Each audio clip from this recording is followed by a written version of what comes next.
ছোট্ট সোনামণিরা, তোমরাও যদি ফাতেমা ওমরের সাথে ইসলাম শিখতে চাও তাহলে এক্ষুনি আমাদের চ্যানেলটি সাবস্ক্রাইব করে দাও। ঢাকার উত্তরা এলাকায় অবস্থিত মাইলস্টোন স্কুল অ্যান্ড কলেজ। আজ বিদ্যালয়ে চলছে সাপ্তাহিক ক্লাস। হাজার খানেক শিক্ষার্থী, অভিভাবক আর শিক্ষক হাজির হয়েছেন, সবার নিজ নিজ ভবিষ্যতের স্বপ্ন নিয়ে। বিদ্যালয়ের গেটের সামনে দেখা যায় ব্যস্ত রাস্তা। কিছু অভিভাবক হাতে পানি ও ফাইল ধরে অপেক্ষা করছে, আর একটু পরেই টিফিন হবে স্কুলে। কোনো কোনো শিক্ষার্থী এরই মধ্যে বাইরে বেরিয়েও এসেছে।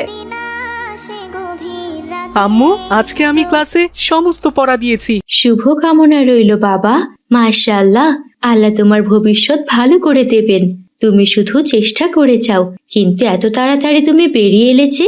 স্কুলে কি টিফিন হয়ে গেছে? আমাদের ক্লাস তাড়াতাড়ি শেষ হয়ে গেছে আম্মু, এই জন্যই চলে এলাম। স্কুল আর 10 মিনিটে টিফিন হয়ে যাবে। ও আচ্ছা, তাহলে চলো বাবা, তাড়াতাড়ি বাসায় যাই, খেয়ে যে আবার আসতে হবে।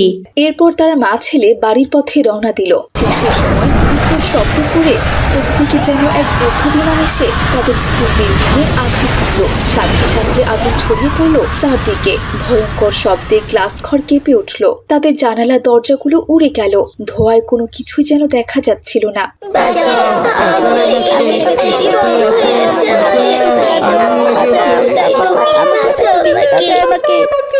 মুহূর্তেই আগুন ছড়িয়ে পড়ে পুরো ভবনে। ধোঁয়ায় ঢেকে যায় চারপাশ। শিক্ষার্থী, শিক্ষক, কর্মচারীরা ছোটাছুটি শুরু করে দিয়েছে। অনেকে আটকে পড়েছে ভবনের ভেতরে, কারণ সিঁড়ি তখনও বন্ধ। আর আগুনের তাপে সিঁড়ির কাছে যাওয়াই যাচ্ছে না। কলেজের বাইরে সাধারণ মানুষের ভিড়। রিকশা চালক, ট্রাফিক পুলিশ সবাই দৌড়ে এসেছে সেখানে। মাহরিন নামের এক ম্যাডাম জানালা ভেঙে তার প্রিয় ছাত্রছাত্রীদের বের করতে সাহায্য করছে। তোমরা আমাকে হাত দাও, আমি টেনে দিচ্ছি, সাহস রাখো, কিচ্ছু হবে না তোমাদের।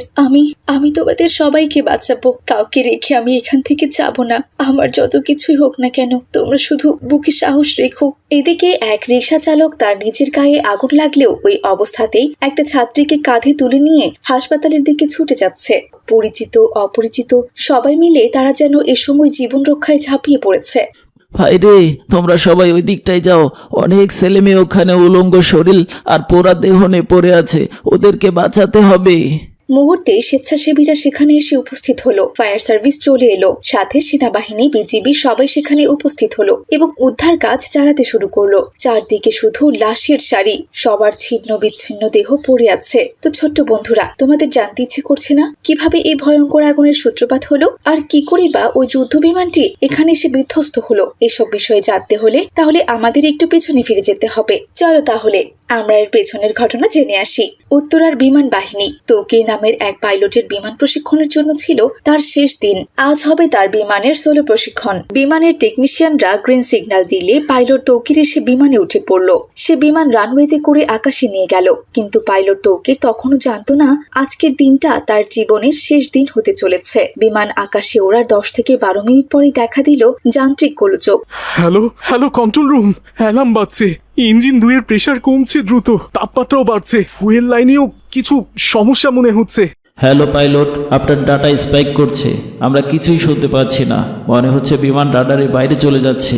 একবার কন্ট্রোলের বাইরে চলে গেলে আমরা কিচ্ছু করতে পারবো না। তাড়াতাড়ি আপনি এমার্জেন্সি ল্যান্ড করার ব্যবস্থা করুন। এরই মধ্যে ডান দিকের ইঞ্জিন থেকে ধোঁয়া বের হওয়া শুরু হয়েছে। নিচে তাকিয়ে পাইলট দেখলো শুধু বাড়িঘর, স্কুল আর রাস্তা, কোনো খোলা মাঠই নেই। বিমানে তো আগুন ধরে গেছে। চাইলেও তো আমি প্যারাশুটে করে চলে যেতে পারি, কিন্তু নিচে তো স্কুল দেখা যাচ্ছে। বাচ্চাগুলোকে তো বাঁচাতে হবে, তা না হলে বিমান তো সোজা যে স্কুলের উপরে পড়বে। না, আমি বেঁচে থাকবো আর বাচ্চারা মরে যাবে, এটা হয় না। যে করেই হোক বাচ্চাগুলোকে আমার বাঁচাতেই হবে। কিন্তু দুঃখজনক বাস্তবতা, ঢাকার মতো জনবহুল শহরে এমন ফাঁকা জায়গা পাওয়া অনেক কঠিন। আর ঠিক তখনই বিমান তার কন্ট্রোলের বাইরে চলে যায়। বিমান হঠাৎ করে নিচের দিকে ধেয়ে যাচ্ছে। পাইলট অনেক চেষ্টা করেও বিমানকে বাইরের ফাঁকা জায়গায় নামাতে পারল না। শেষে স্কুলের বিল্ডিং এর উপর আছড়ে পড়ল সেই বিমানটি। আর তারপরের ঘটনা তো আপনাদের সবারই জানা। সকালে ছেলেমেয়েরা বিভিন্ন স্বপ্ন আর আনন্দ নিয়ে স্কুলে এসেছিল। তারা এখন ভয়াবহ এক আতঙ্কের মুখোমুখি। বিস্ফোরণে জানালার কাঁচ ছড়িয়ে ছিটিয়ে পড়েছে। একজন অভিভাবক আগুনে পুড়ে গেছেন। রক্তাক্ত পোড়া শরীর নিয়ে কিছু শিক্ষার্থী ধোঁয়ার মধ্যেই হাঁটছে। কেউ চোখ খুলতে পারছে না। দূর থেকে কেউ আর্তনাদ করে বলছে, আম্মু, আম্মু, আমাকে বাঁচাও, আমি যে মরে যাচ্ছি। আমার পুরো শরীরে আগুন জ্বলছে কেন? আমার পুরো শরীরে আগুনে ঝলসে গেছে। সেই স্কুলের মাহারিন ম্যাডামের বাঁচার 100% সম্ভাবনা ছিল। সে চাইলেই বাঁচতে পারত, কিন্তু সে দেখলো একটা রুমে বাচ্চারা গুটিসুটি হয়ে বসে আছে আর বাঁচার জন্য আকুতি করছে। মাহারিন ম্যাডাম ভাঙা জানালা দিয়ে বাচ্চাদের বের করার চেষ্টা করছে। একে একে সে 20টা বাচ্চাকে বের করে ফেলেছে। শুধু একজন আছে, তার নাম মিম। মিমের পা জানালার কাচের ভিতরে আটকে গেছে। মা, একটু সাহস রাখো, নিশ্চয়ই তুমি পারবে। একটু চেষ্টা করো পাটা বের করার। আমি তোমাকে সাহায্য করছি, তোমার কিচ্ছু হবে না মা। দেখি। আমি পারবো না ম্যাডাম, আমার পাটা আটকে গেছে। আপনি চলে যান, আপনি অনেকের জীবন বাঁচিয়েছেন। একজনের জীবন চলে গেলে কিচ্ছু হবে না ম্যাডাম, আপনি এখন চলে যেতে পারবেন। আপনি চলে যান ম্যাডাম। না না, আমি তোমাকে রেখে যেতে পারি না, আমি তোমাকে বাঁচাবো। তুমি চেষ্টা করো মিম, তোমাকে বের হতে হবে, তুমি নিশ্চয়ই বের হতে পারবে, একটু চেষ্টা করো। এভাবে মাহারিন ম্যাডাম মিমকে বের করার চেষ্টা করলো। ধীরে ধীরে আগুন এসে মিমের শরীরে লাগলো। পরক্ষণে মিম জ্বলে পুড়ে সেখানে ছারখার হয়ে গেল। মাহারিন ম্যাডাম এই দৃশ্য দেখে চিৎকার করে কাঁদতে লাগলো, আর পরক্ষণে সে অজ্ঞান হয়ে গেল। তাকে যে পরে কে হাসপাতালে নিয়ে গেছে তা সে নিজেও জানে না। ততক্ষণে জ্বলন্ত ভবনের চারপাশে ছুটে আসছে সাধারণ মানুষজন। কেউ পানি নিয়ে আসছে, কেউ গার্ডরেল ভেঙে ঢোকার চেষ্টা করছে। রিকশা চালক আব্দুল কাদের দৌড়ে যাচ্ছেন ভেতরে, শুধুমাত্র বাঁচাতে নিজের মেয়ের বয়সী একটি ছাত্রীকে। প্রাণপণ প্রচেষ্টায় অভিভাবকরা উন্মাদ হয়ে গেছে। কারো এখনো বাচ্চা মেলেনি, তো কারো সন্তান পুরে একেবারে ছাই হয়ে গেছে। কারো বা দেহের অংশবিশেষ খণ্ড বিখণ্ড হয়ে আছে। কেউ স্থির হয়ে বসে আছে, তাদের হাত পা কাঁপছে। মাহারিন ম্যাডামের ধীরে ধীরে জ্ঞান ফিরে এলো। গায়ে ব্যান্ডেজ, শরীরে স্যালাইন যাচ্ছে। আমি 20 জনকে জানালা দিয়ে বের করে দিয়েছি, কিন্তু শুধু মিমকে বাঁচাতে পারিনি। ওর পাটা আটকে গিয়েছিল জানালার কাছের সাথে।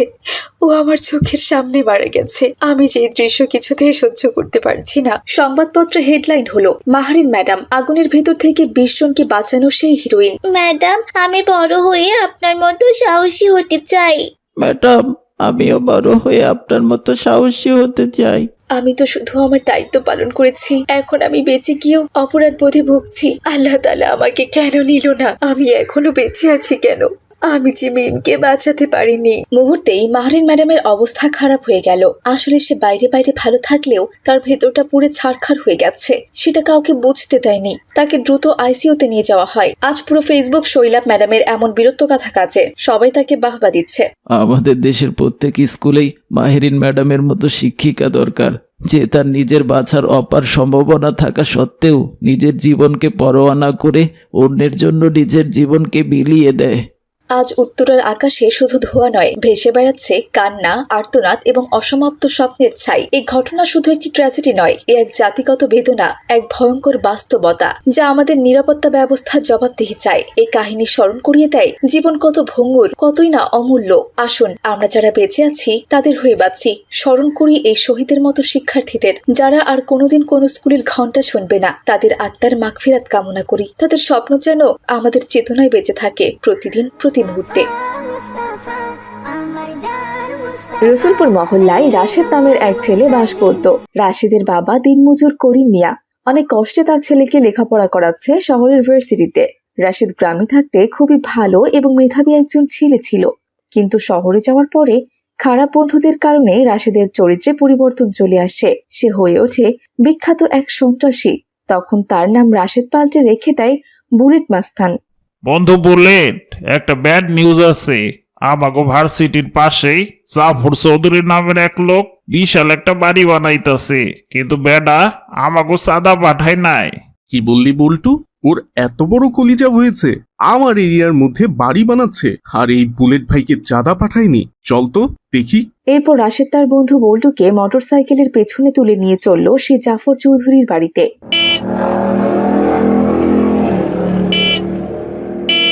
এই জাফর, জাফর কোথায় তুই? বাইরে বেরিয়ে আয় বলছি। বেটা, তুই আমার এরিয়ায় বাড়ি বানাচ্ছিস আর এই বুলেট ভাইকে চাঁদা পাঠাসনি? আজ তোকে আমি দেখাবো মজা। জলদি বেরিয়ে আয়। হয় যদি রাসূল আমার, আমি গাইছি তোমার গান। আরে বাবা, তোমরা কে? একজন ভদ্রলোকের বাড়িতে এসে এইভাবে কথাবার্তা বলছো কেন? কে তোমরা? এখানে এমন অভদ্রর মতো আচরণ করছো কেন? বল্টু, এই বুড়ো ভাম এসব কি বলছে? আমরা নাকি অভদ্র? ওই অভদ্র দেখেছোটা কি? এবার দেখবে আমরা কতটা অভদ্র হতে পারি। এরপর বল্টু গিয়ে পেছন থেকে জাফর চৌধুরীর হাত ধরে ফেললো আর বুলেট একটা ছুরি বের করে জাফর চৌধুরীকে এলোপাথারি কোপাতে লাগলো। আরে আরে, তোমরা আমাকে মারছো কেন? আমি কি অন্যায় করেছি? ছেড়ে দাও, ছেড়ে দাও আমাকে, আমি যে মরে যাব। হায় আল্লাহ, কে কোথায় আছো? বাঁচাও আমাকে। জাফর চৌধুরীর এমন চিৎকারে তার মেয়ে রাদিয়া আর স্ত্রী রেহানা বেরিয়ে আসলো। হায় আল্লাহ, হে তোমরা কি করছো? আমার স্বামীরে মারতেছো কেন? ছেড়ে দাও, ছেড়ে দাও আমার স্বামীরে। আমার স্বামী তোমাদের কি অন্যায় করেছে? কিন্তু রাশেদ তার কোনো কথাই শুনছিল না। এবার সে লাঠি দিয়ে মারতে শুরু করলো। এদিকে রাদিয়া চিৎকার করে বলল, এই এই, তোমরা কারা? তোমরা কি এখন আমার বাবাকে ছেড়ে দিবে নাকি আমি পুলিশ ডাকবো বলো তো? কি বললি তুই? তুই পুলিশ ডাকবি? তুই আমাদের পুলিশের ভয় দেখাচ্ছিস? এই বল্টু, এই বুড়োকে ছাড়, বুড়োর মেয়েটাকে ধর। এরপর বল্টু গিয়ে রাদিয়াকে ধরে ফেললো। আমাকে ছাড়, ছাড় বলছি, ছাড়। তোমাকে তো ছেড়ে দেওয়ার জন্য ধরিনি সোনা। এবার কি করে তোমার বাবার থেকে চাঁদার টাকা আদায় করতে হয় সেটা শুধু তুমি নিজ চোখে দেখতে থাকো। এই বুড়ো ভাম, জলদি তোর বউকে 5 লাখ টাকা আনতে বল, তা না হলে আজকে আমরা দুজন তোর মেয়েকে নিয়ে বাসর করব। সি সি সি, এসব কি কথা বলছো? তোমাদের কথা শুনেও তো আল্লাহর আরশ কেঁপে উঠছে। হায় আল্লাহ, এমন পচা ছেলেদের কে জন্ম দিয়েছে? কোন মা জন্ম দিয়েছে সে এসব নোংরা কথা বলতে পারে? এই, তোর লেকচার থামা মহিলা, যেটা বলছি সেটাই কর। জলদি গিয়ে 5 লাখ টাকা ঘর থেকে নিয়ে আয়, তা না হলে তোর স্বামীকে তো হারাবি, সাথে মেয়েটাকেও হারিয়ে ফেলবি। মান সম্মান তখন কোথায় থাকবে তোর বল? রেহানা, যাও জলদি ঘর থেকে 5 লাখ টাকা নিয়ে এসে ওদেরকে দাও। টাকা ছাড়া ওরা এখান থেকে যাবে না। এরা এরিয়ার কুখ্যাত সন্ত্রাসী। যাও রেহানা, টাকা নিয়ে এসো। এই তো, বুড়োটা ঠিক বুঝে গেছে, কিন্তু দেরিতে। যা যা, তাড়াতাড়ি টাকা নিয়ে আয়।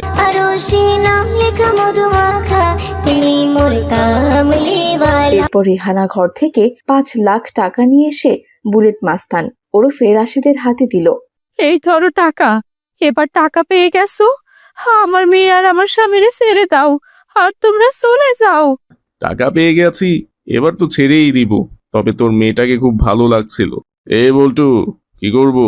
একে কি আমাদের সাথে নিয়ে যাব নাকি রেখে যাব? শোন, তোরা চিন্তা করিস না, সন্ধ্যার সময় আবার দিয়ে যাব ওকে। কি বলছো তোমরা? তোমরা তো বলেছিলে টাকা পেলেই ছেড়ে দেবে। এখন এমন কথা বলছো কেন? দোহাই লাগে বাবারা, আমার মেয়েটারে ছেড়ে দাও। টাকা তো তোমরা পেয়ে গেছো। আচ্ছা ঠিক আছে, ছেড়ে দিব, তবে আরো 1 লাখ টাকা লাগবে, তা না হলে এই তোর মেয়েকে নিয়ে চললাম। না না বাবা, এই কাজ করো না, আমি আরো 1 লাখ টাকা দিচ্ছি। এরপর রেহানা গিয়ে আরো 1 লাখ টাকা নিয়ে এসে বুলেট মাস্তানের হাতে দিল। তারপর তারা টাকা নিয়ে ওদেরকে ছেড়ে দিয়ে সেখান থেকে চলে গেল। এরপর রেহানা জাফর চৌধুরীকে হাসপাতালে নিয়ে গেল। টাকা নিয়ে গিয়ে রাশেদ তার বন্ধু বল্টুকে নিয়ে গাড়িতে বসে মদ খাচ্ছে। বন্ধু বল্টু, আজ অনেকদিন পর একটা বড় দান মেরেছি। এক দানে 6 লাখ টাকা পেয়ে গেলাম। এরকম দান যদি রোজ রোজ মারতে পারতাম তাহলে তো আমরা কোটিপতি হয়ে যেতাম রে। শোন, আমাদের মানুষজনকে আরো বেশি ভয় দেখাতে হবে, তাহলে এরকম দান আমরা রোজ রোজ মারতে পারবো। কি বলিস? হ্যাঁ বন্ধু, আজকের দানটা সত্যি অনেক বড় ছিল। বন্ধু, একবার ওইদিকে তাকিয়ে দেখ, জব্বর একটা মাইয়া আইতাছে। আরে তাই তো দেখছি, মেয়েটা তো দারুণ সুন্দরী। দাঁড়া, একটা গান ধরি। ওই সুন্দরী চলেছে একা পথে, সঙ্গী হলে দোষ কি তাতে, রাগ করো না সুন্দরী গো, রাখলে তোমায় লাগে আরো ভালো। ওরে চুমকি চলেছে একা পথে, সঙ্গী হলে দোষ কি তাতে। এই যে সুন্দরী, একা একা কোথায় যাচ্ছ? আমাদেরকেও একটু সাথে নিয়ে যাও। তোমার রূপের আগুনে তো আমি ফিদা হয়ে গেলাম। তোমার বাবার আমি জামাই হতে চাই।